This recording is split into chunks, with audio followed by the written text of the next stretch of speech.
Today is a great day to draw. In this video, I want to show you how I start and finish these illustrations I've been making for Omario Starfall, the novel I'm working on. I'm going to help you figure out how to start drawing this type of stuff. So let's get to it. So if you're like me, you'd like to create stories for every character that you draw. And each character has their own backstory and where they're from and all that. The same way you'd like to create stories for each character that you draw, you can implement that into the backgrounds that you draw as well. And so for this piece here, I was drawing the first illustration for my project. And the focal point is the characters walking toward the camera and the story that they're telling through their actions. But I also want to tell the story in the background that they're in the scene or the space that they're in. In this case, they are in a giant building full of bounty hunters, and they come in all different kinds of shapes and sizes and different uh, looks to them. And that in and of itself is a story within a story. I am showing you that this place is occupied with larger than life characters and epic looking characters, intimidating characters, goofy looking characters, and I'm just having fun with this. And so if I can do it, you can do it too. It's stuff like this you want to think about when you draw your illustrations. Um, don't just think of your background as a, a placeholder for your character. Um, Try to incorporate little pieces and aspects of story to enhance the image as a whole, right? So real quick, I wanted to show you an example of how to implement a story within a story from the beginning of a drawing. So here are the thumbnail sketches I created for the third um, illustration I did for this project. And as you can see, they're just all really loose sketches. But the difference between the one I chose, which is this one, and like the first few that I drew, is that story. I really wanted to convey not only that what the character is going through in the moment, but also what's going on in the background and the world around him. And so that's why I didn't choose this one, because this is a cool sketch of a character here, but he's just like standing there or leaning on his wall. So not that interesting by itself. For the purposes that I want for the story, I want not only the characters to be involved in these illustrations, but also the world around them. And so this one is starting to get there. I'm starting to get where I want to with this illustration here, where I have the characters down here as a focal point, and then we're looking out at the world that they're in. And so that's what you want to think about from the very start of a drawing, right? We want to think about how are the characters being affected by what's going on to them, and then how is the world being affected, and what's the story of the world that they live in. And this is where I start adding more interesting elements to my thumbnails here, where I have this chain floating in the sky, and I eventually uh, do that but bigger, and eventually end up with this thumbnail down here, which then I copied and pasted to this file, and I started drawing over it and refining it, making it bigger, better, making sure my perspective is good, refining it as much as possible, and then I add all my details and I edit it and draw the whole thing, right?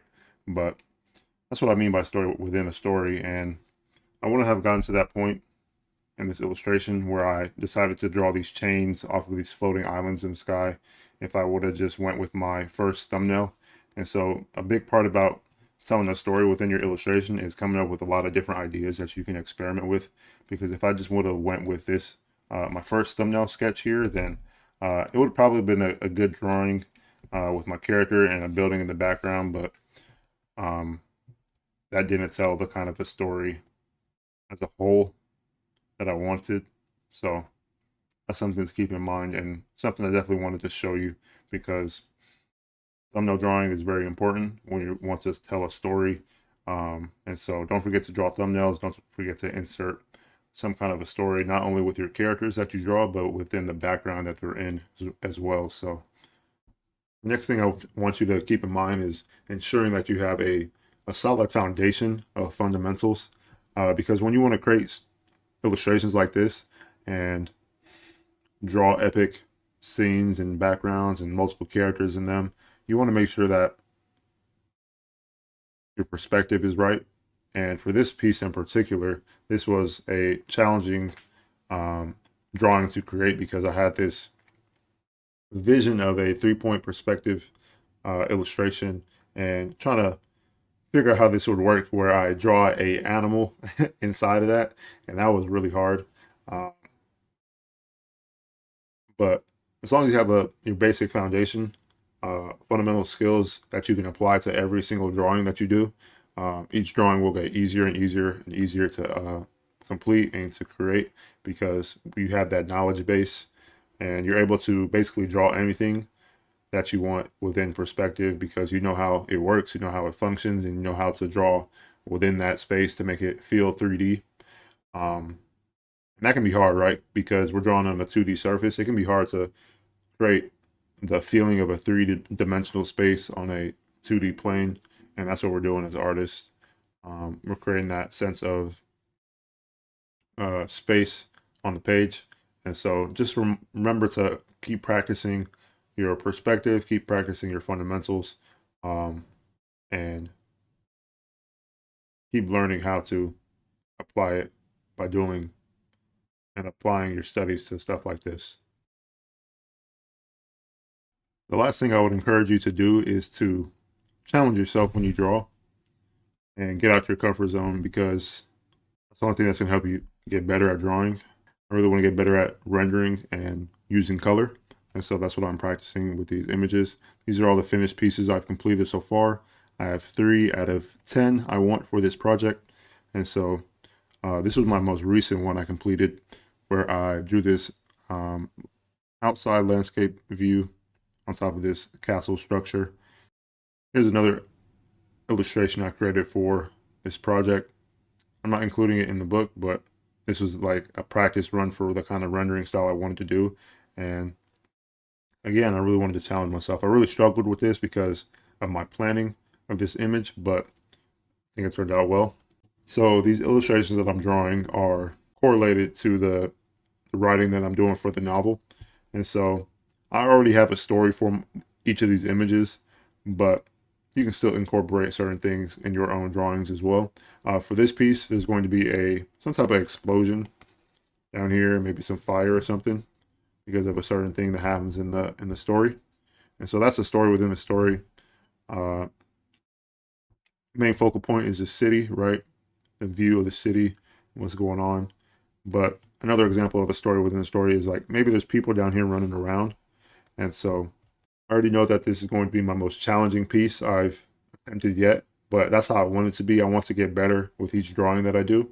And so I don't want to go back a level. I want to go up a level in difficulty. And this is the next level of difficulty for me where I draw this large landscape of the world of this story and I get out of my comfort zone. I'm drawing like a building here, a giant city, and a background here as well, and incorporating everything I have learned so far out of all my years of drawing into this piece. And so I just want to encourage you to trust the process and don't give up on your drawings because